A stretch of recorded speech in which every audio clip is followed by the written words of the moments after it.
Պարոն Փաշինյան, անդրադառնանք 2019 թվականին ԵԱՀԿ Մինսկի խմբի համանախագահների առաջարկին,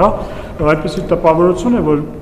միայն այն պատճառով, որ վերնագիրը եղել է Հայաստանի Հանրապետության նախագահին, ոչ թե վարչապետին, իդեմս ձեզ դուք մերժել եք բանակցել, գուցե բանակցեիք եւ դրա արդյունքում չլիներ 20 թվականի պատերազմը եւ ունենայինք Արցախ։ Գիտեք, մենք երբեք չենք հրաժարվել բանակցել։ Երկրորդը վերնագրի պատճառով ես այդ հատվածը ընդգծում եմ ցույց տալու համար, թե դա ինչ փաստաթուղթ է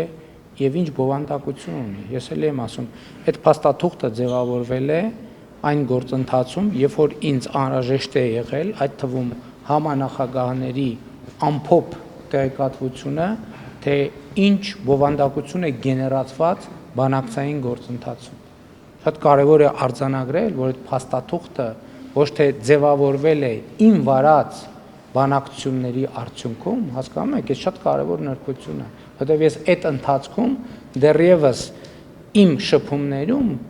շարունակել եմ գտնվել տեղեկատվության հավաքման փուլում, թե ինչա տեղի ունեցել եւ ինչա տեղի ունենում բանակցային գործընթացում։ Եվ այդ փաստաթուղթը ներկայացվել է որպես ամփոփ նկարագրություն բանակցային գործընթացում նախորդ շրջանում տեղի ունեցած եւ գեներացված բովանդակության։ Ինչ վերաբերվում է բանակցություններին, մենք երբեք չենք հրաժարվել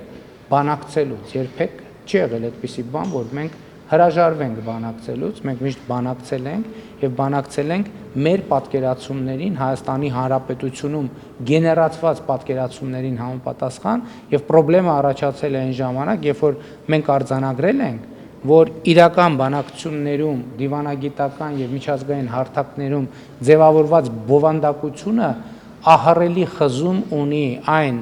բովանդակության հետ, որը շատ երկար տարիներ Հայաստանի Հանրապետության պաշտոնյաները հանրությանը ներկայացրել են որպես մի ուղղություն, որով զարգանում է Ղարաբաղի հակամարտության բանակցային գործընթացը։ Դրա մասին է եղել խոսքը։